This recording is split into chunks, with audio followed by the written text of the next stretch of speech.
Although Raphael was only a child, he looked evil and had such a palpable look of disdain plastered onto his face that it threatened to strike the air from my lungs.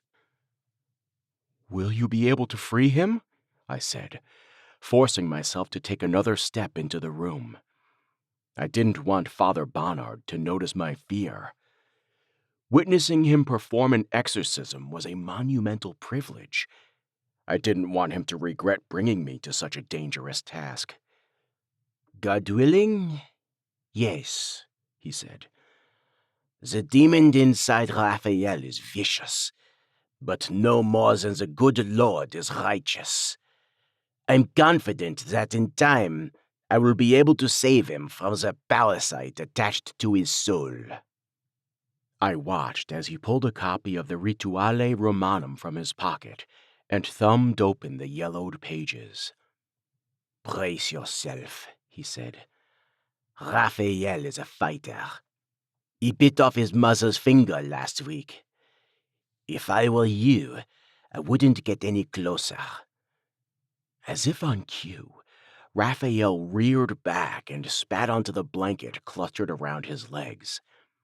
Although this gesture filled me with disgust, curiosity drew my eyes to his saliva like a magnet does steel. Wedged between the phlegm and bile was a fingernail. "Excuse-moi," said Raphael in a bogus French accent.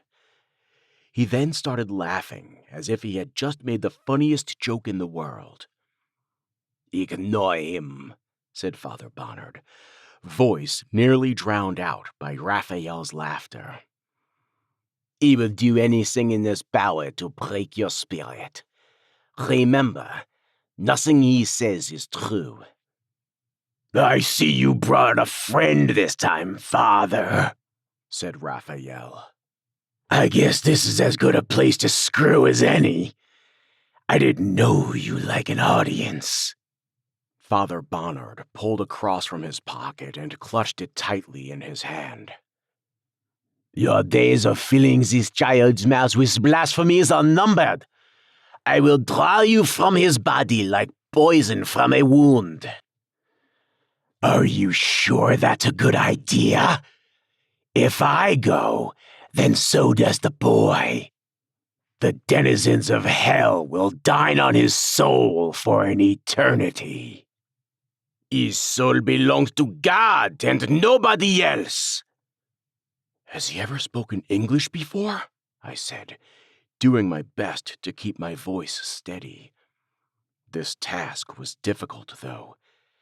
Despite the decades I had spent reading primary sources about possession, nothing could have prepared me for the sight of the filth-ridden boy writhing on the bed before me. His very presence oozed evil.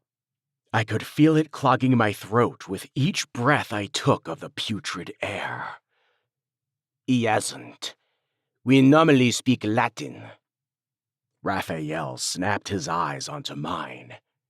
The intensity of his gaze quickened my already elevated heart rate.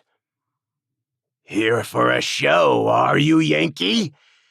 Tired of digging your nose in musty books?"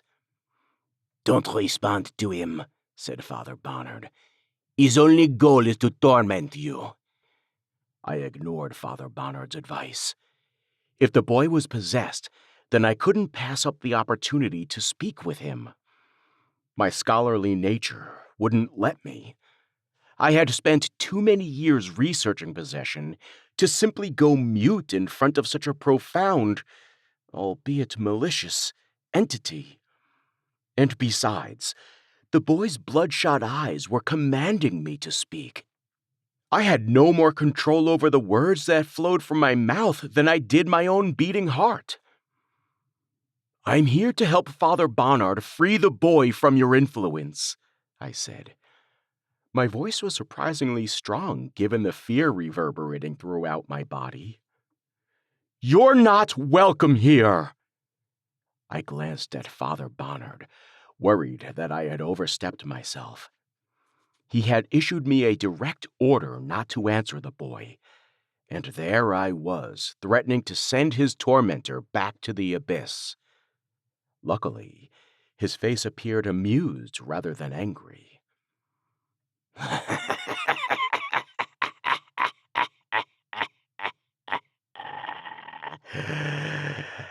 "That's where you're wrong, Yankee," said Raphael. "I'm more welcome here than you are. You're just not wise enough to realize it yet." "What do you mean?" I said. Father Bonnard interjected himself before Raphael had a chance to respond. "He's speaking nonsense," he said. "Pay him no mind. His words are nothing but a distraction designed to delay me from performing the exorcism."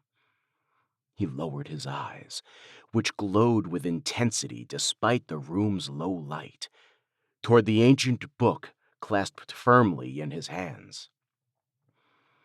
"Your time on this earth has come to an end, demon. God is this boy's master, not you.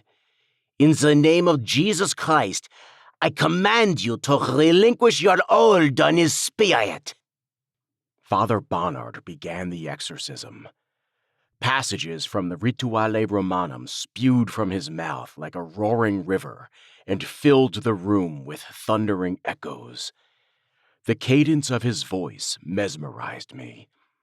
His words were equally terrifying and beautiful. Although the speed with which he spoke made it difficult for me to discern the Latin spewing from his lips, the power of his words filled every cell in my body with excitement. Never before or since had I felt so close to God. Father Bonnard outstretched his cross, which he had been clutching against the back cover of the book, and approached the bed. His voice increased in volume as he walked. By the time he was close enough to touch Raphael's struggling limbs, he was practically shouting. I resisted the urge to cover my ears. Despite the sadistic grin etched onto his face, I could see the fear in Raphael's eyes. He no more wanted to be touched by the cross than I did a surgeon's knife. It was at that moment I learned that even demons tremble at the presence of God. Raphael shied as far away from the cross as his straps would let him. The bed frame creaked from the force of his pulling.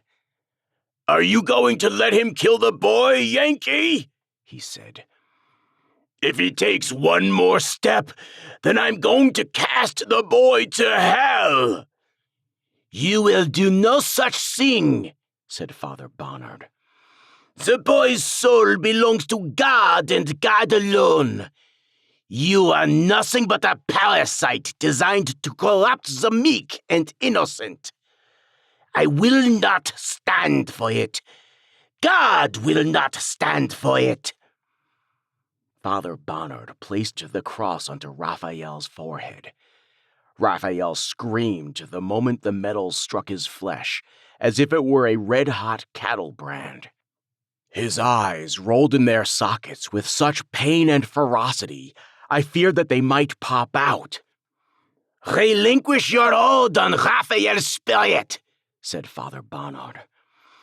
"Your time violating his body and soul has come to an end. Return to your master." Raphael released such a guttural scream that it made my hair stand on end. I imagined his vocal cords tearing thread by thread and shuddered. Father Bonnard resumed his recitation of the exorcism rite. He pressed the cross against Raphael's forehead as if he were trying to burrow it into his skin. The veins on his neck protruded from the force of his voice. I stood there motionless for an indeterminable amount of time as Father Bonnard continued the exorcism. Eventually, Raphael's body went slack. Father Bonnard removed the cross from his forehead and retreated from the bed with a sigh of relief. "It's done," he said. "It's finally done." We hardly had time to catch our breath before Raphael's eyes snapped back open. He then let out a laugh so sinister it sucked the light from the room.